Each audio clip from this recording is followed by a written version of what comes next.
Hello guys, welcome to Muniya की दुनिया।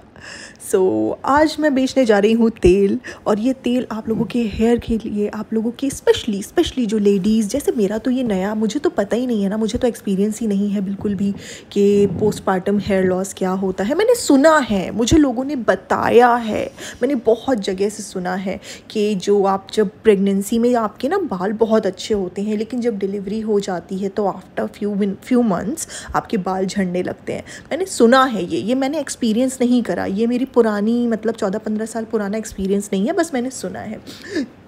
तो मैं क्या करती हूँ ना, आप मुझे देख ही रहे होगे ना कितनी मैं झबरी बन के बैठी हुई हूँ। तो अभी मैं क्या करूँगी, ये वाला तेल जो है ना बहुत बहुत बहुत अच्छा है, स्पेशली उन लेडीज़ के लिए जिनके बाल झड़ने लगते हैं डिलीवरी के बाद में।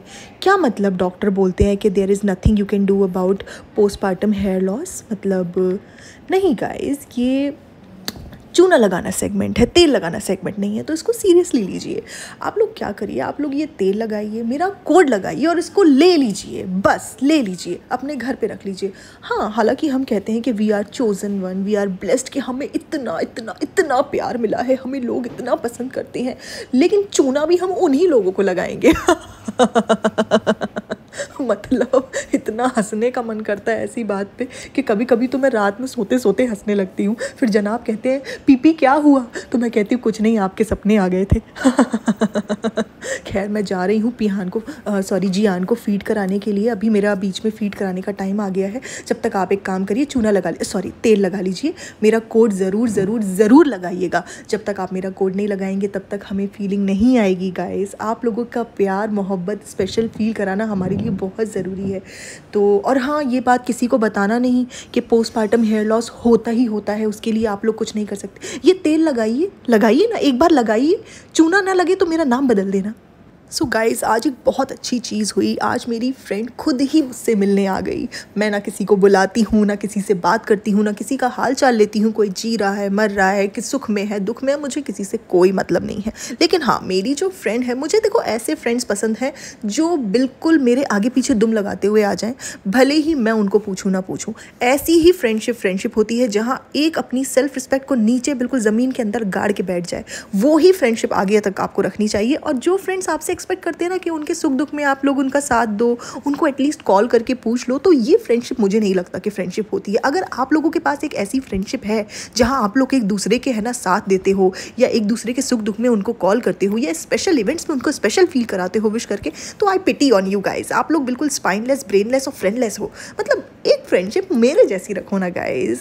ऐसी फ्रेंडशिप होती है जहाँ मैं अपनी फ्रेंड को पूछती ही नहीं हूँ कि वो कहाँ है, क्या कर रही है। अच्छा, मेरी बचपन की फ्रेंड है, लेकिन मुझे ही नहीं पता कि उसने पढ़ाई में क्या किया हुआ है। तो गाइज़, इसीलिए मैं जब बोलती हूँ ना, तो बोलते बोलते इतना झूठ निकलता चला जाता है, क्योंकि ज्ञान पेलने की आदत, देने की आदत है ना गाइज़। तो ज्ञान जब देते हैं ना, तो देते देते पता नहीं लगता कि क्या क्या झूठ बोले जा रहे हैं। इसीलिए मैंने बोल दिया कि मेरी जो फ्रेंड थी ना, उसने MBBS किया, उसके बाद उसने सोचा कि अब क्या करूं, अब मैं डेंटिस्ट्री लूं कि ऑर्थोपेडिक्स लूं कि न्यूरोलॉजिस्ट लूं। तो गाइज़, मैं आपको बता देती हूँ, मैं रियल मुनिया की दुनिया बता देती हूँ कि ऐसी बौखलाई हुई बातों पे यकीन करने की ज़रूरत नहीं है। या तो MBBS होता है या BDS होता है, या तो डेंटिस्ट्री होती है या फिर MBBS होता है। तो ये जो मैंने आपको बोला ना, ये मैंने सिर्फ ज्ञान फेंका है। लपेटो, आपको क्या ही पता लगेगा गाइस, किसी को क्या ही पता लगेगा कितना झूठ बोलते हैं। अच्छा, झूठ बोलते बोलते एक प्रॉब्लम ये है कि पता ही नहीं चलता कितना झूठ बोल दिया, तो ये भी एक रख लीजिए गाइस। और हाँ, तो सबसे ज़्यादा ब्लेस्ड हम इसलिए हैं क्योंकि उसके पास भी एक लविंग हस्बैंड है और मेरे पास भी है। उसके पास है, इसमें तो मुझे यकीन है कि हाँ उसके पास है। दोनों मिलके एक दूसरे को सपोर्ट करते हैं, दोनों डॉक्टर्स हैं, उन्होंने 3-3 क्लिनिक्स बना लिए हैं। वो तो बहुत अच्छी बात है, हार्ड वर्क है, मेहनत है, और ऐसा होना भी चाहिए ज़िंदगी में। लेकिन हमने क्या किया, हम दिन रात सुबह शाम फुग्गे फुलाते रहे, केक बनाते रहे, स्पेशल फील कराते रहे, बर्थडे मनाते रहे, और कूपन कोड लगा के लोगों के चूना लगाते रहे। और ऐसे करते करते हमने आकर के अपना 5 BHK बना लिया, गाड़ियाँ ले ली। उसके पहले तो हमारी क्या ही हालात थे, आपने तो देखे ही होंगे। हमारे घर में सोने के लिए बेड नहीं था, नीचे बेचारे सब सोते थे। खैर, कोई बात नहीं। लेकिन हाँ, यही होता है जब आप इस तरीके से तरक्की करते हो। तो अब हमने क्या बताया कि हम लोग सेटल हो चुके हैं। हालांकि कोई TV इंडस्ट्री में एक्टर ऐसा नहीं कह रहा होगा हम लोग सेटल हो चुके हैं, लेकिन हम हो चुके हैं। हम तो हो ही चुके, क्योंकि हमें पता है मेहनत हमसे होनी नहीं है, बस यही बैठ करके सुबह बिना मुंह धोए बिना ब्रश करे चाय पी लेनी है और कैमरा उठा के ज्ञान पेल देना है। This is the real life, this is how hard working you all should be. अगर इतना आपको मज़े से लाइफ काटने को मिल जाए तो क्या ज़रूरत है काम करने की। मेरे तो एक्टिंग करके ही मुझे पता लग गया था कि ज़्यादा एक्टिंग नहीं करनी है, बस उल्लू बनाना है। तो हालांकि फिर मुझे काम भी नहीं कोई दे रहा था, यही तो बात है ना। देखो, एक लीड एक्ट्रेस को अगर आप साइड एक्टर रखोगे तो फिर मज़ा नहीं आता ना, तो इसीलिए मैंने घर में ही व्लॉगिंग शुरू करके लीड एक्टर बन गई। हेलो गाइस, अम्मी और मम्मी दोनों मेरे पास में, ये लेकिन फिर भी पंजीरी मैंने खुद ही बनाई। तो आज की रेसिपी बहुत ही इजी है, क्योंकि आपको पता ही है कि घर बैठे बैठे कैमरा उठा के ज्ञान देने के बाद और कुछ रह ही नहीं जाता। तो मैं सोचती हूँ आज मानसी दीदी से ना बनवा के खुद ही कुछ बनाती हूँ, और मानसी दीदी बना भी देती हैं तो फिर भी for the sake of vlogging कुछ ना कुछ तो बना ही देती हूँ। तो आज की रेसिपी आज की जो डिश है वो बहुत बहुत बहुत ईजी, बहुत बहुत बहुत शानदार और बहुत बहुत बहुत निकम्मे लोगों के लिए है।